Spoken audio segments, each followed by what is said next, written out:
Just got home, watching the live stream. Appreciate you, Trevor. Let me turn the music down just a smidgy. Keep the music going for a minute as everybody piles back in. 23 in the live. Hopefully the live stream didn't lose its momentum. Do you really want to know, Greg, why the last live stream failed? Do you really want to know? What if I told you you were right? Hey, Brandon. You were right, Greg. So hopefully that answers your question. See, because if I say it, then people are going to get mad and call me a hater. But it's the truth. So I have to fall back on the old trusty Verizini. Can always count on him, you know?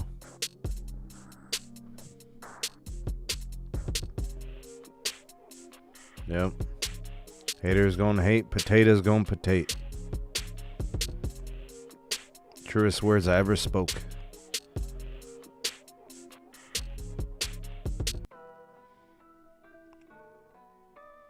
When it must work, the Zini. That's right.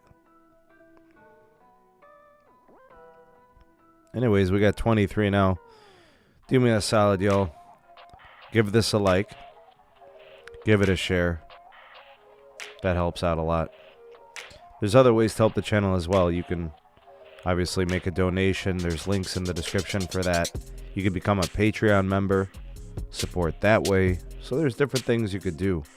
Appreciate you guys all in advance for doing that. Yeah, buddy. All right, let's do this show. We back and we are good to go. I think my video is good. I see you. Hey, Gene. Good to see you, man. All right. So, like, when the stream failed, I was in the middle of talking about AT&T. And I'll take a step back and just kind of wrap up. So, the AT&T story is, like, what is the 2021 outlook for AT&T? Like, how is that going to play out? They've got these two parts to the business. It's actually like AT&T's two businesses in a way. The one side to this is that old AT&T is telecom AT&T. New AT&T is media focused. It's, Warner Media. It's the content. It's the HBO Max. It's the Warner Studios. It's the movies. It's the programming. It's the scaling of the media. I probably got through most of what I wanted to say. And I think I just got started talking about wireline and fiber and how it's doing pretty well. Right? So in terms of wireline and fiber, the market penetration is up. Profitability is there. It makes them quite a bit of money. It gets AT&T's services in the door as well. So what I mean by that is AT&T would be your provider for home internet, and then they would also get you on AT&T TV. They'd get you on the HBO Max. What AT&T really wants to do is they want to create an ecosystem, a triple play, a bundle. In its true essence, they just want you spending all your money with them. And their services are pretty good. You could say what you want about, the way AT&T has been in the past. They screwed you out of a bill. Your bill might kind of fluctuate, different taxes and fees from month to month. All that's well documented. Nobody's going to say you're wrong there for that. But they're competitive, in wireless. They've got a good network. They've got stability. They've got growth in wireless. Their mobility offers a lot of features that can drive the ARPU in the company in the space. They're very profitable. They have their own fiber. They scale. The video media side, they've been losing for quite a while. The losses in DirecTV have been well documented. The losses in Uverse have been documented, and they were okay with that because they were moving in a different direction.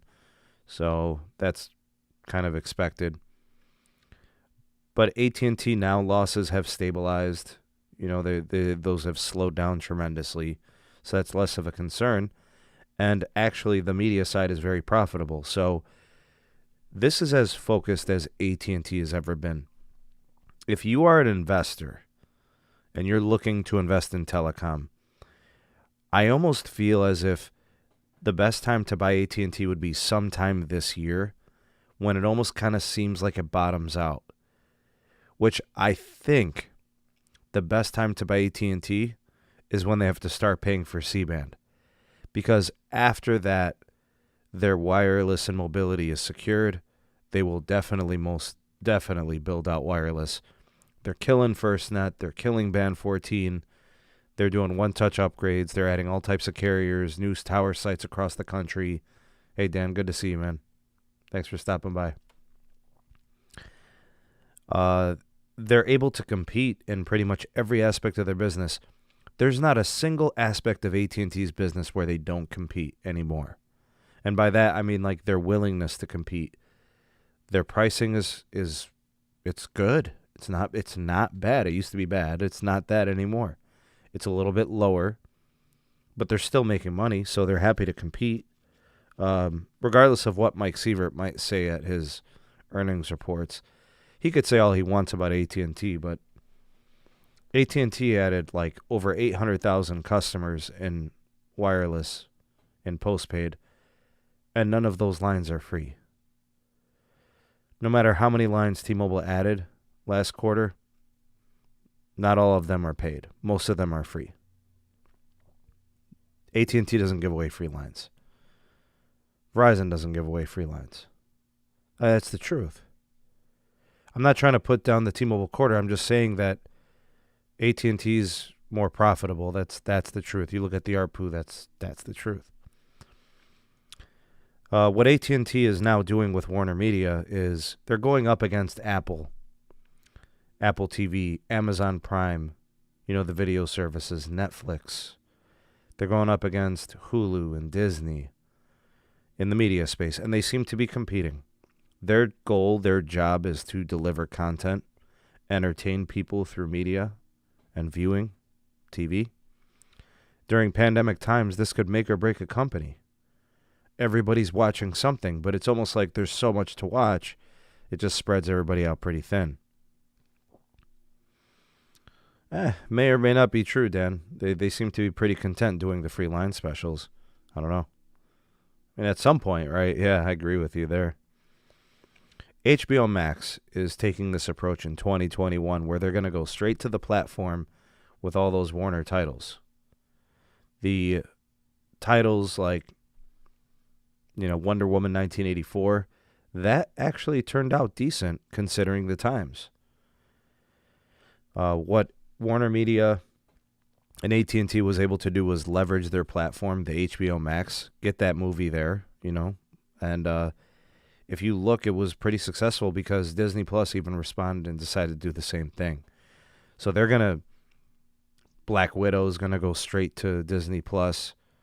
That Avengers film, I think there's going to be a few of those, up and coming, probably, do the same thing with those titles. Cesar, appreciate you, man. Thank you. So, with that straight to platform movie title list, they've got like 17 movies that they're going to do this with.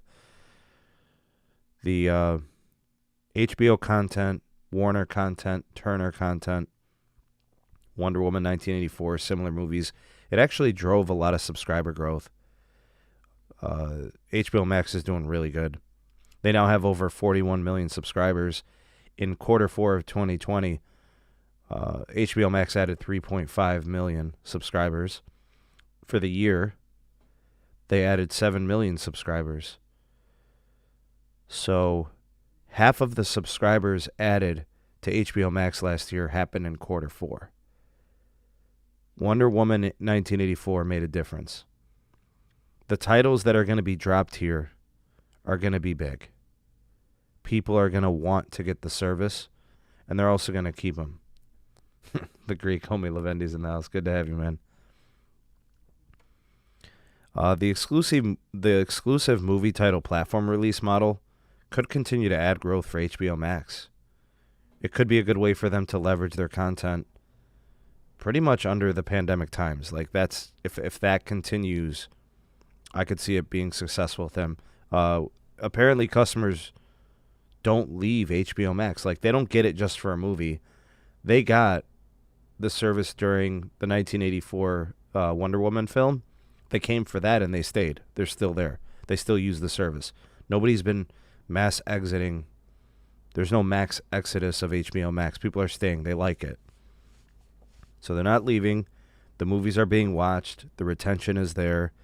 I think what AT&T is calling the hybrid model, that's what this is, has really already generated AT&T a lot of money. They're saying $500 million in revenue since they started it.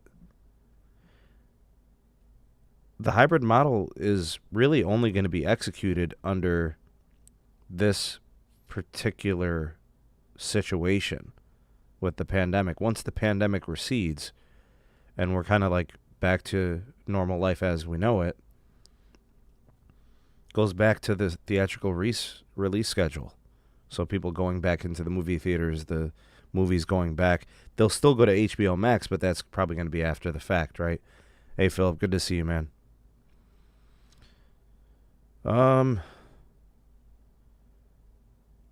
Standard distribution. That's what AT&T wants to do, obviously, but they're kind of dealing with it. Anyways, my focus for 2021, if I'm AT&T, obviously the HBO Max is going to be a big piece. You want that to continue to grow. I also think, that it's going to be successful. They're saying that HBO Max is years ahead of schedule, meaning they probably thought they would have 40 million subscribers a couple years from now, but they're already there.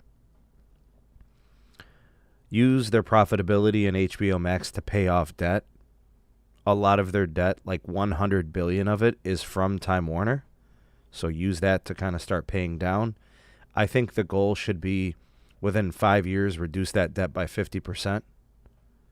Within 10 years, completely eliminated, right? So regardless of a pandemic, AT&T has boosted their business in a big way with HBO Max. I think they see the pandemic kind of at the end of the tunnel. They see that, it's going to come to an end sooner rather than later. In terms of investment, if you invest in wireless telecom, AT&T is always going to be a good investment.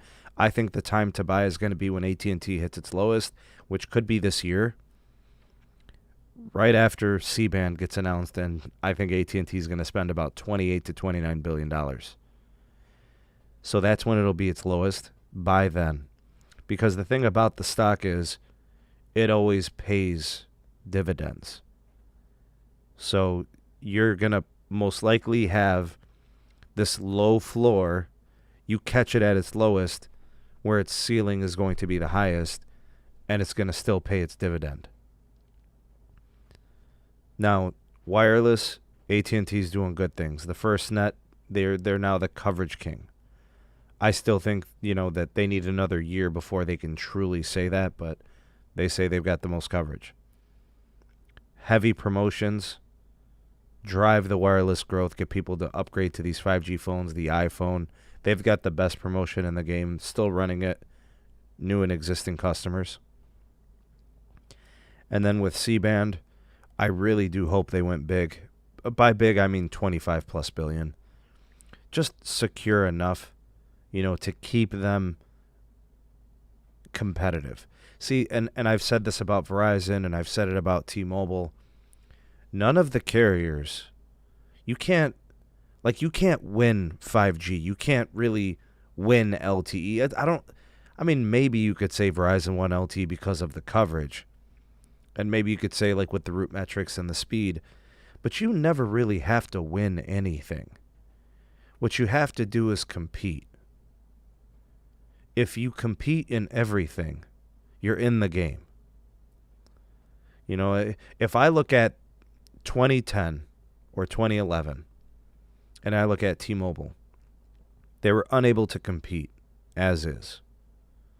But the moment that John Legere came along, created this uncarrier branding, supercharged and energized the wireless marketplace with his new approach, unlimited data plans, getting rid of the contract, Netflix on us, customer-centric focus of the business, a cult-like following, a failed merger that was turned into $3 billion, a roaming agreement for a network.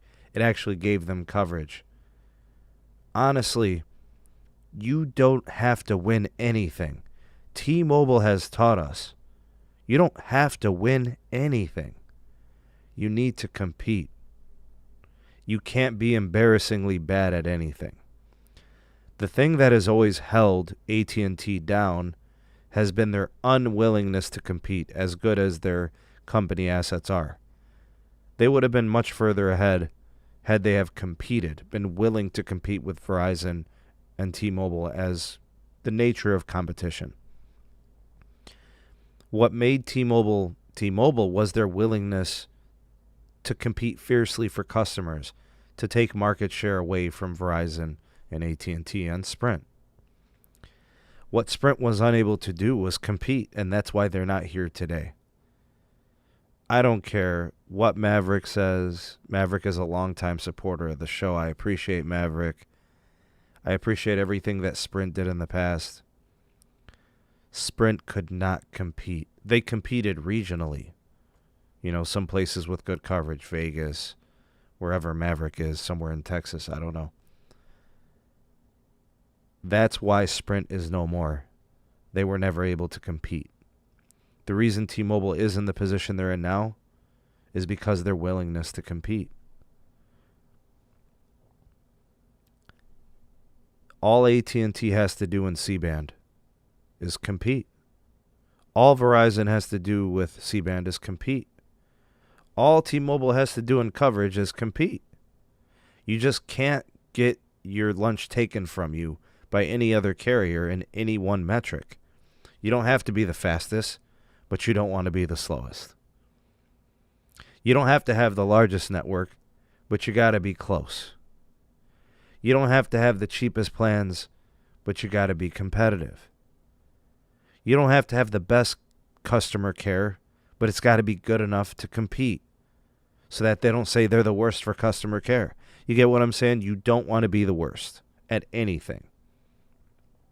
Verizon understands that, and while they can't really give you a cheaper bill because they need to remain profitable, they've decided we're going to give you as much as possible. You know, T-Mobile hasn't been able to sell their service for more money because their network hasn't been up to snuff to this point, so they gave you good value. They gave you a lot of perks. AT&T wasn't willing to start competing for business till now because they started to feel the market share opportunity was slipping, and it was their opportunity, and their business relies on it. You have to compete. And what I've said about AT&T in the past, again, they don't have to have the most spectrum. Neither does Verizon or T-Mobile. They just need to compete. Always compete. Be in the game. Be in the fight. Throw punches. You'll never win if you can't land a punch. You know, I would love to have, an interview or a conversation with John Legere, because I would love to look at his approach to business, because I truly feel that that was his approach. It was compete, always. I need to be able to compete. And the failed merger in 2011 with AT&T allowed him to do that, and John Legere's business approach allowed them to do that.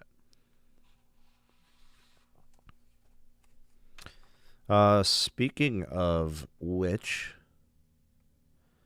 let's take a look at the T-Mobile business aspect of things. The business is getting bigger. Something that I noticed about T-Mobile, and I looked at their earnings call, Eugene was, up there speaking, and, he's all uptight and tries to put on a show.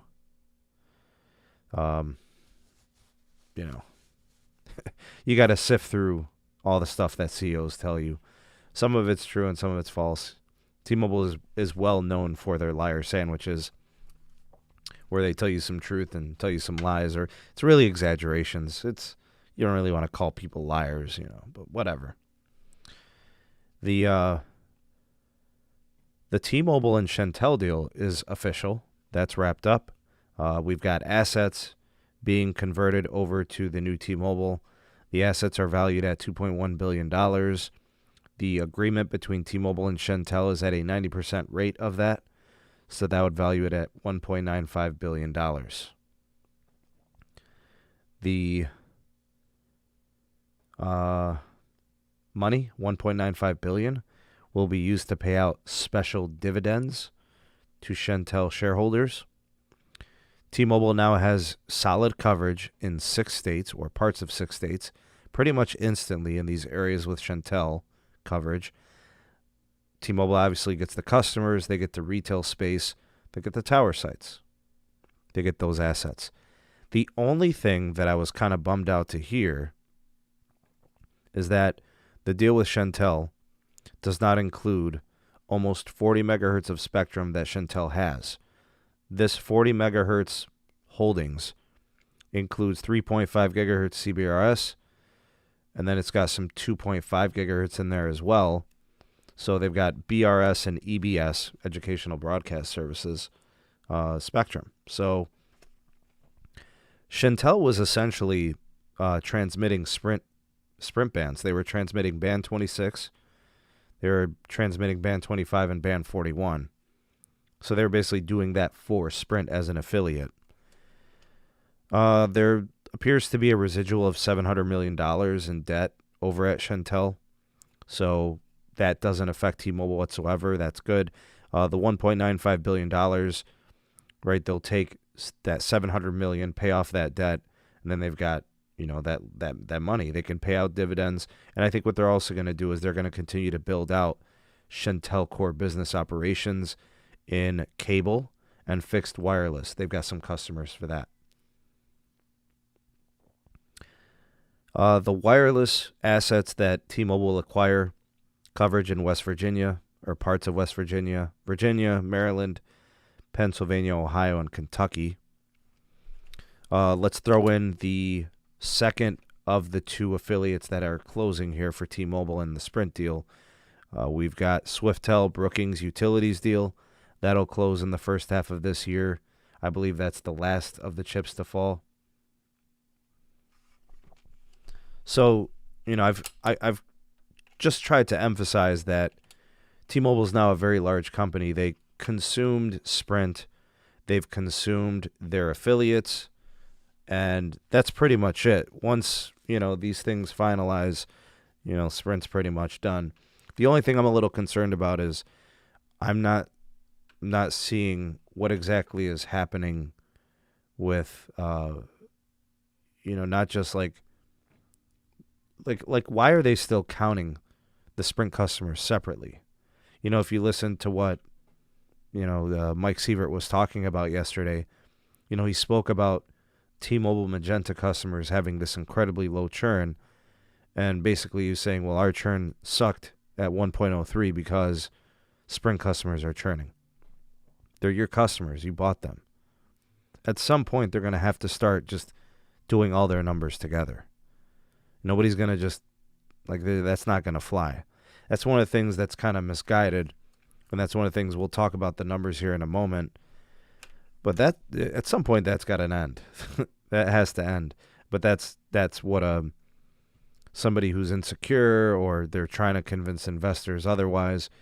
You bought Sprint. They're your customers now. What are you going to do? You're going to keep reporting them separately? I don't know. I don't know what they're doing. Yeah, they're doing the fixed wireless with that grant. Exactly. Yep. Real quick before I forget, I wanted to make sure I mentioned this. Okay, so if you have a Google Pixel 4a 5G or a Google Pixel 5, there is a standalone 5G update that is now available to download via the over-the-air software program. You could just go to the About Phone. You can go to the software update section of that, and you can go ahead and get the standalone 5G update. It is in the form of the monthly security patch for February, and this will give you T-Mobile standalone 5G services. That would be the 600 megahertz and 2.5 gigahertz standalone N71, N41. That means no LTE anchor, standalone 5G connectivity. So this should technically improve your coverage if you're a T-Mobile customer. Engineers have already said, hey, you're going to see improved signal strength. They're saying improvement of 30 to 40% in range, which means it's probably going to help indoor coverage, right? Propagation indoors. So, if you are a T-Mobile customer and you have the Pixel 4a 5G or Pixel 5, the update's there for you. Go ahead and get it. If you want to get on this standalone 5G thing with T-Mobile, those are phones you can utilize that have access to that service. That's right, Sebby. 40 megahertz. Yep. The latency, from what I understand from standalone 5G, is not going to change. So that's not going to be getting any better. But they're saying that in future updates it could. So we'll have to look at those metrics, when those changes happen. But they're saying that the range, the signal, all that's going to get better. I'll have to test it. I have a Pixel 5. I do have my T-Mobile SIM card in there, so I can test it. I'll have to look for sites that have standalone 5G on. Remember, standalone 5G, I think I've got that. I have to double check. I have an eSIM, that's for sure, so I could test it, but that's on the iPhone. I'll have to check it out. I'll have to test it. I'll have to see if it makes a difference. But again, it's not all sites. So there's a hardware side to it. There's a software vendor side to it. Those things matter. And to update the last piece of this, the Google Pixel 5, the LG Velvet, they all got confirmed C-band updates. So the 3.7 gigahertz N77 C-band that just finished auctioning, we're going to have the assignment process here in the next couple of weeks. I think actually next week. And then those phones will be upgraded by a software update, and you'll have C-band, which is great. The main differences between T-Mobile standalone 5G and NSA. So NSA 5G requires an LTE anchor to provide support to run 5G. So basically, if you don't have LTE in the non-standalone 5G, you don't have 5G connection. So if you notice, the uplink, for example, is always carried by LTE. With standalone 5G, you don't need LTE to anchor the connection and to provide the uplink and things like that. So, yeah, it's standalone 5G is the future. That's our next step in network technologies. So it's good to see that transitioning is happening. We look at non-standalone 5G as kind of a bridge, going from LTE to 5G. Baby steps. Exactly, Dan. It's a billing thing. The network integration is ongoing. We have the CDMA shutdown. We got dates for that. 3G. 2G is getting shut down as well. 3G first and then 2G second. There's a lot of calling from what I understand. Where it's 2G only across the country, so that looks like it's going to take some time. All right, another thing here to mention, and I saw some people talking about the Verizon and Tracfone deal. Somebody was asking about it, actually, so I want to discuss it.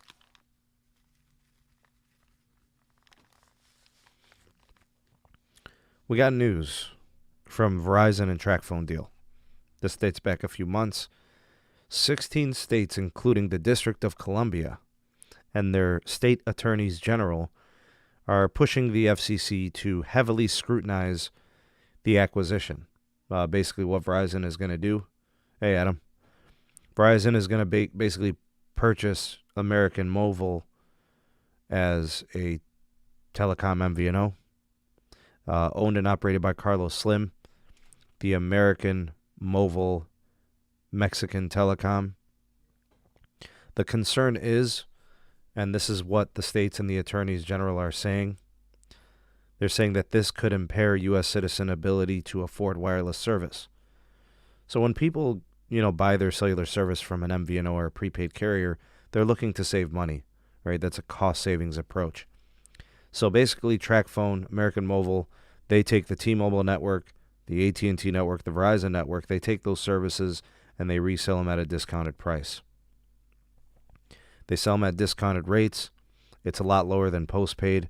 It's quite often even cheaper than regular prepaid, like Metro, Cricket, stuff like that. So it beats that. States involved in this: Virginia, Colorado, Connecticut, District of Columbia, Iowa, Massachusetts, Michigan, Minnesota, Nevada, New Mexico, New York, North Carolina, Oregon, Rhode Island, Vermont, and Washington State. Their concern is that people will be losing the ability to have affordable service. The other side to this is it also implicates Lifeline services, which is a heavily subsidized government aid for cellular service to citizens in 43 states. So American Mobile, Tracfone, offers Lifeline services through their company. Verizon does this also. They offer Lifeline services in 4 states, and Verizon has already dedicated and said that they were going to continue to offer Lifeline services to coincide with the acquisition.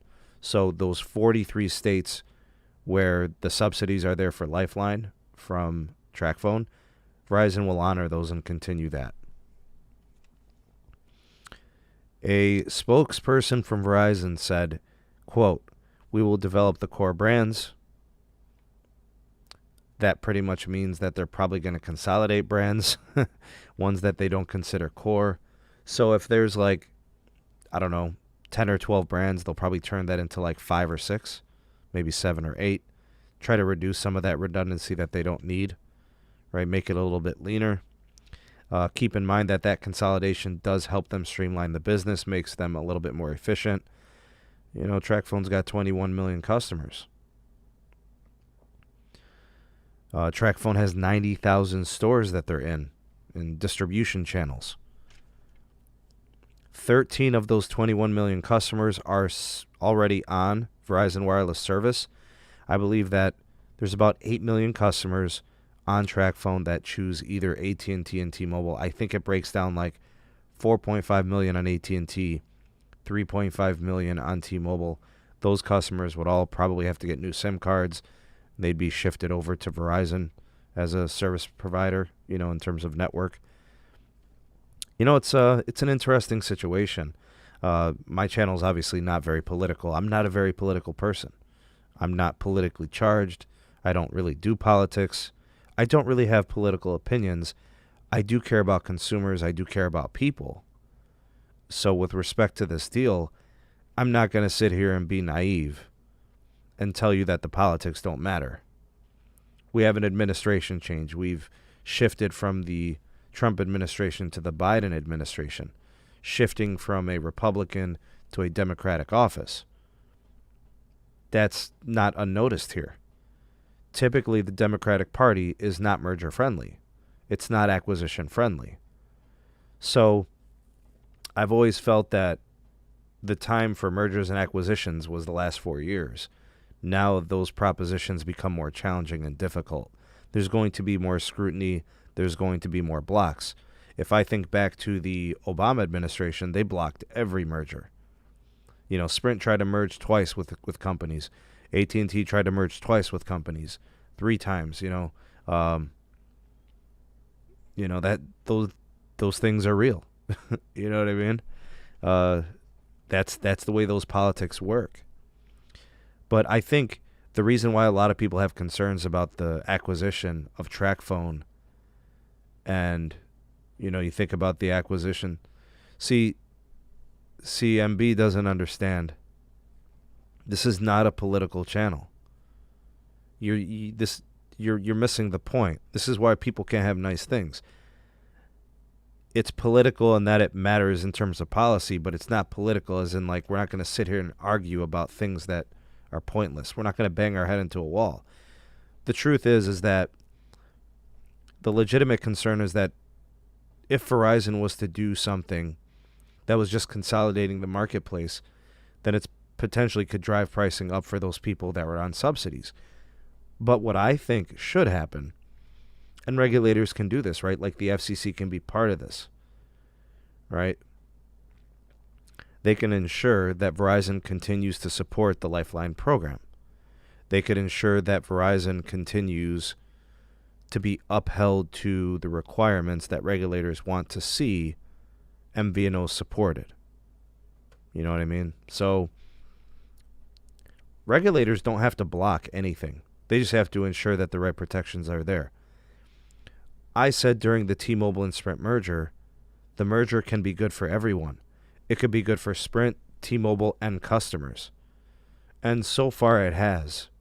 We now have 3 legitimate large carriers as opposed to 2 big ones and 2 small ones. Pricing has gone unchanged. The carriers are competing more. They're bringing more value to the table with perks and added features. You know, it's we got T-Mobile Home Internet. We have T-Vision. No matter what Letitia James, the state attorney of New York, she was wrong and she failed. Xavier Becerra, the attorney general of California, he was wrong and he failed. T-Mobile is as competitive as they've ever been. And they're competing for business. The merger has been a success. You know, so they've got to eat crow. They've got to say they were wrong. Not all mergers are bad, and I think regulators can do the right thing in making sure that the protections for the consumers are there. Right? So it's possible. So this deal can continue. I personally think the deal gets done. Regulators just got to put the right protections in place, and it should be fine.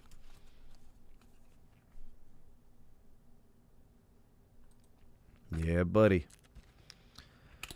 What are we in here? We're in 39 minutes already? My goodness. Hey, Steven. What's going on, sir? Ooh, okay.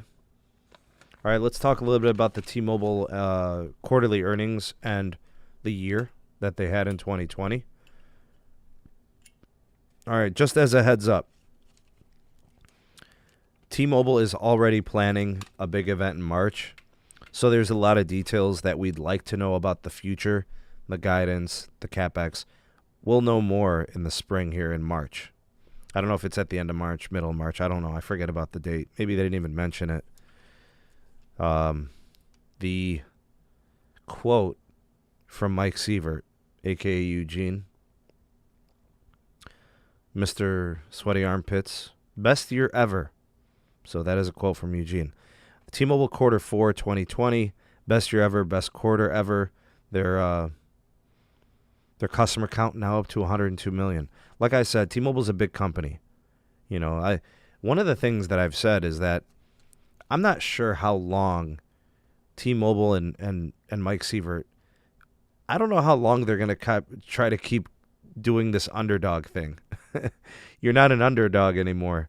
You're not the small carrier. You're not the scrappy carrier with less customers and a smaller network. You just can't do that anymore. You're now one of the big 3. You know what I mean? The truth of the matter is you have 102 million customers, which you already claim is bigger than AT&T.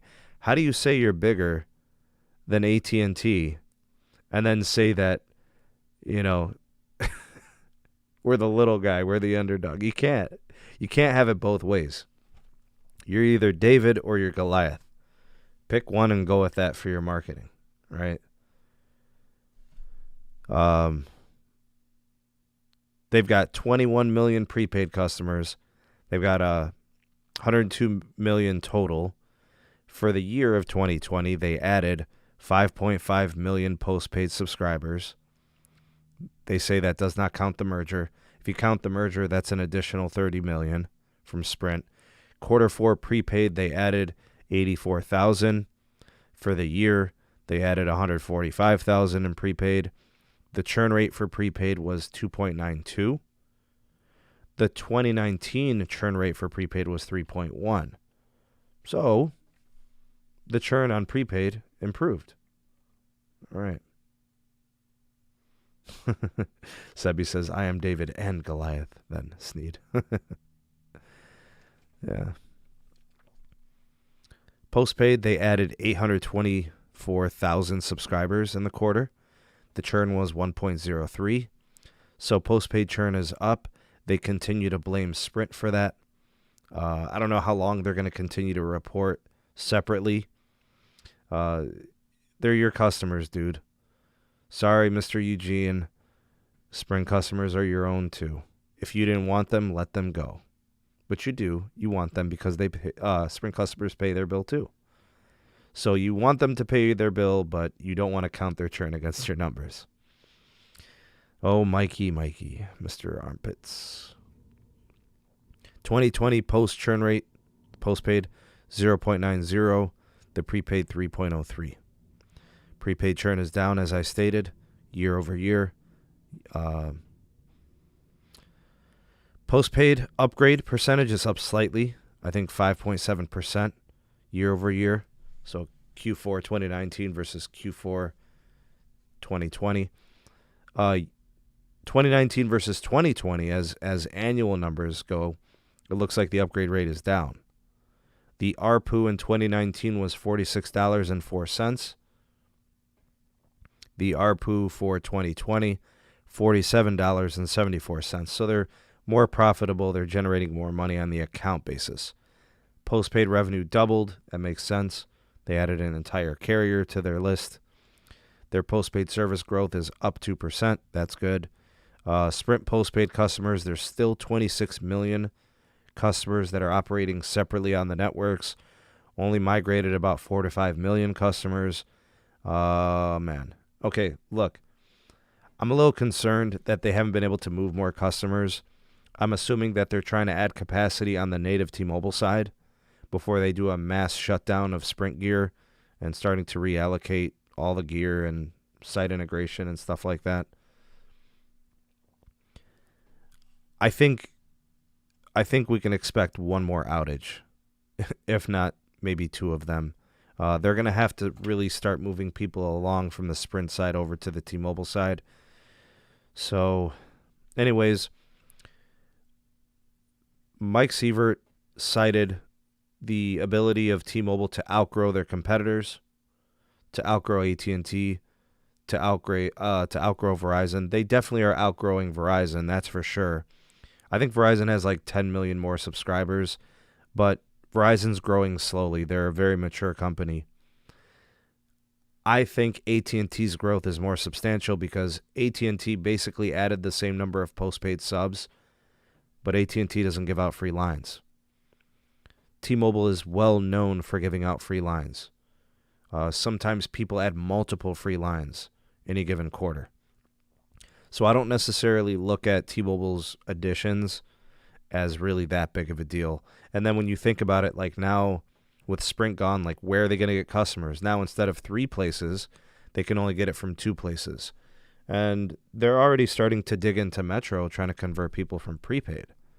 So they're scraping the bottom of the barrel in that respect. They're looking for customers from anywhere. They're going to continue to scale with synergies, which is what the merger was really all about. Long-term growth will continue to be another focus area.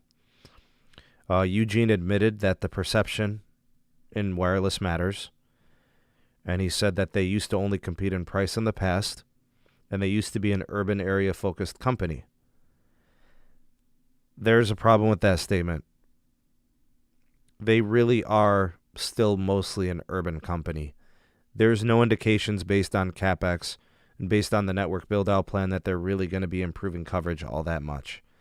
They'll improve coverage when they put like Band 71 on sites that never had it before. So let's say it's like a Band 2 only site. If they add Band 71 and 2.5 gigahertz there, then yeah, the capacity and coverage gets better. But they're not building new sites in places that don't have the sites already. That's difficult to do and very expensive. That's going to really kill their CapEx, which they know they're focusing on capacity right now. Right, the 2.5 gigahertz, they'll do Band 71, but like I said, that's not going to help that much. It's not like building tower sites, which literally will give multiple square miles of coverage, right? Their home broadband is going to be a big piece of what they do. They'll focus on that. I think the 5G is also something, big for 2021. They say they want to grow in small towns. I don't know. It kind of calls back to the upgrades in rural America. I just don't really see that happening. I don't think Verizon's going to do much beyond what they currently have. See, that's the thing. Hey, Pete. Because of Band 14 in the FirstNet contract, I think the carrier for rural America in the future is going to be AT&T because they're being paid to deploy. It's in the contract. So if you thought like T-Mobile was going to be, this was going to be the year that they brought a tower site closer to your house, that's probably not going to happen. I don't think it will. I mean, they're obviously going to build new sites, but I just don't think it's going to scale. Their focus is going to be adding capacity in places where they're struggling with speeds. Oh, no, Adam, believe me, I understand. I understand that there are going to be some sites in rural America getting 2.5 gigahertz. I mean, they can offer big capacity with those upgrades. You know, if you add the backhaul, if you put up the new hardware, yeah, 2.5 gigahertz is great. I just don't think if you live in rural America, it's realistic to expect them to come by and build a site if it wasn't already planned. You know, I just don't think there's going to be much of that. Like I said, if you're on an edge site and your signal's weak and it doesn't have band 71, that upgrade could be huge because that may mean that now you have access to 20 megahertz dedicated and 71 or something like that. Synergies are going to continue to increase. Eugene was saying that they could possibly triple in 2021. So synergies equals the merger. And they could take those synergies to kind of wrap up whatever residual effects of the merger. See, this is why, like when Neville Ray talks about the network, and he says, I think a lot of people are going to be surprised how much we do this year. Unfortunately, he's wrong. We're not going to be surprised. We expect you to upgrade the network. You tell us every day. I mean, you wake up, you make coffee, you got a tweet from Neville Ray with dinosaurs and paintbrushes and race cars and rugrats and thongs and whatever else. But the point is that they have a very difficult task. It's going to be too hard for them to build coverage and to do capacity. If you look at what Verizon has done over the last 2 decades, they did not do coverage and capacity at the same time. Their thing was coverage and then capacity. It was coverage and then densification. That's kind of what it is. Also, another thing to note, and I had this conversation, with my cohorts, the guys within the community. We talk about these things all the time. T-Mobile still, to this day, makes these ridiculous statements on third-party testing companies like RootMetrics. Here's the truth, and this explains why Verizon wins RootMetrics. The reason Verizon wins RootMetrics is because they know how RootMetrics tests. And they know how to densify their network. So when Verizon knows RootMetrics is going to test, the network is ready. The reason T-Mobile doesn't do well in RootMetrics is because the testing methodologies that RootMetrics uses is very comprehensive, and a company like T-Mobile that has coverage gaps or issues nationally in certain places, that's all going to get exposed. The thing about like OpenSignal is the testing is regional. The testing is the most limited of all the testing, and it's not, the thing, RootMetrics is not crowdsourced. People go and buy the devices from the carrier stores and they go and test it. Get what I'm saying? Consumer lines, consumer devices, and then they systematically test across cities and states, and they collect the data over months and months. I don't care if you like or you hate Verizon. I don't care if you like and hate AT&T or you like and or hate T-Mobile. That's irrelevant. We're talking about the testing right now. The only reason why T-Mobile continues to say that RootMetrics is paid by Verizon is because T-Mobile doesn't win awards in root metrics. If T-Mobile won awards in root metrics, they would say root metrics is the most intelligent company in the world. It's almost like when Mike Sievert was saying that about root metrics yesterday, it's almost like he's 7 years old. You cheated. Yeah, you beat me, so you cheated. How long are they going to do that for? John Legere did that type of stuff. See, I always said that this was part of the residual of the John Legere effect. As amazing as John Legere was, as, a revolutionary in wireless, as a maverick, he was also kind of just loud and, he did obnoxious things to piss off the carriers. But, nobody tests as good as root metrics. AT&T's come a long way in root metrics. And speaking to some of my cohorts, like I said, they talked about how AT&T made huge gains and T-Mobile made huge gains at one point, and then they fell back again because of congestion. It's just make your network better, and I'm sure that the root metrics will indicate that.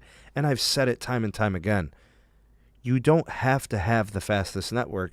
You have to compete. So I think if T-Mobile was more competitive in more of these markets, these testing firms would indicate that. Root metrics doesn't care if Verizon is the fastest. They don't care. They get paid by these companies either way. It does not matter. You know what I mean? But like I said, I still think that T-Mobile suffers from those insecurities of being the smaller carrier, but the problem is they don't have to be. You don't have to be the insecure carrier anymore. You don't have to try to put down other carriers. Make yourself look good. I've always thought this about people. There's two ways you can go about exposure and marketing. You can take the approach that our company is the best, or you can take the approach of the other companies suck. And that, therefore, makes us the best. The problem when you say this company A sucks, company B sucks, is what are you saying about yourself? Nothing. You're concerned with the other companies. But when you promote yourself in positivity, it's much more effective. We're the best because we're willing to work hard for your business. We're willing to improve our network at the fastest rate. We're willing to spend our money on our network. Promote it with positivity. Instead, they continue to fall back on these old residual ways of John Legere with the insecurities in the network. Always focus on yourself. I never thought to myself personally, standing next to anyone, I had anything to prove. I would stand on my own merit. If my network is good enough, let me promote that, how good it is. I don't need to try to put others down. I'm going to put myself up. You don't really put yourself up by putting others down. And I think that's something that people need to understand. A lot of people, listen to what Mike Sievert had to say, and they're probably like, this is disingenuous. This is all a show. It's like a charade. And it just doesn't need to be that way. It's 2021. How long are they going to cling on to those things? 2021, and we're still talking about the childish ways of John Legere and the Un-carrier, putting down AT&T and Verizon. If you really, really think it's helping you, God bless you. But when you're now the second biggest carrier in the country in terms of wireless, how long are you going to pull that card? We're the little guy. How long are you going to pull the root metrics is paid by Verizon card? How long are you going to do that for? Well, what about, all these other firms? You're going to you're not the fastest according to these testers, so that makes them all liars. Somebody says something you don't like, that makes them a liar. They're testing it scientifically. They've got the data, so it is what it is. Some other stuff he talked about, going over to the quarterly numbers. The stock did dip after the close of business. T-Mobile has added more customers. They're obviously grown as a company. They're increasing the revenue. The EBITDA is up. Free cash flow, they've got some. We got C-band up and coming next month. So there's a lot going on there. I don't know. I think that's really it. I don't think there was much else I wanted to discuss.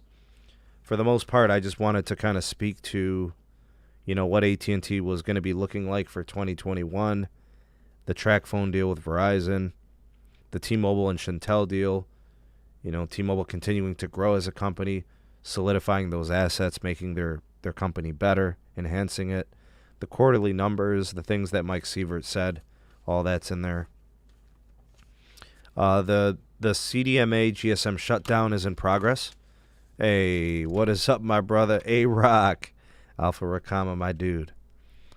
Shout out to you, man. 3G shutdown is on deck. They'll shut that down first. Then they'll be shutting down 2G. A lot of people are asking why.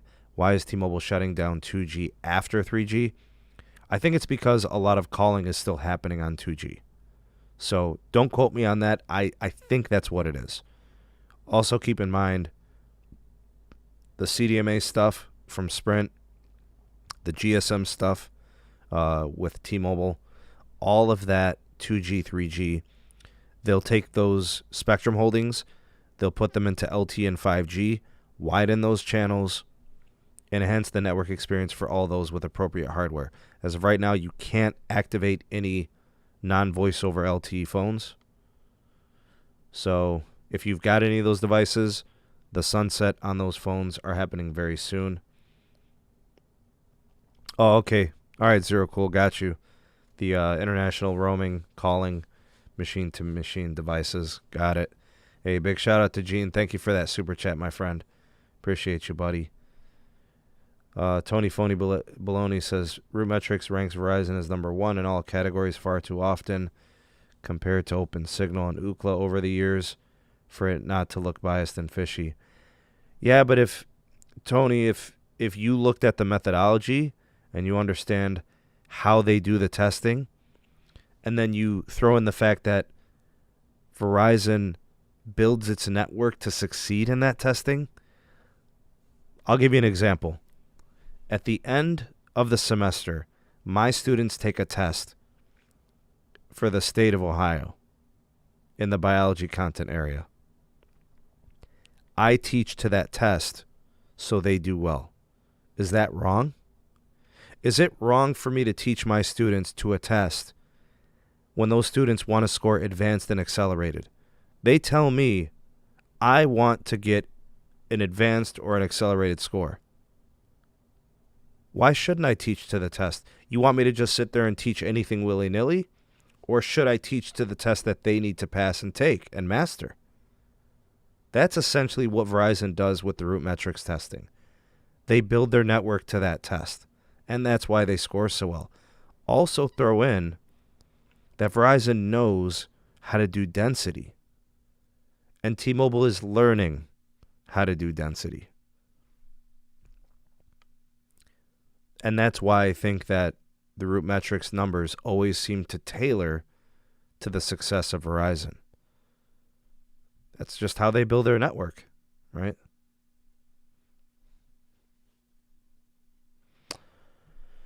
All right, so let's wrap up the show. I want to thank everybody for being here. I pretty much got to everything, so let's go ahead and wrap it up. I do want to thank everyone for coming through. Thank you to everybody who is here. If it's your first time here, maybe just popped in, showed up in your recommend, consider subscribing to the Sneed Mobile Tech YouTube channel. Turn on the bell notification icon. You'll get a notification whenever I do make a new video and upload it, or whenever I do go live. Also, in the description box, there's a link for the SMT Patreon page. Become a Patreon member.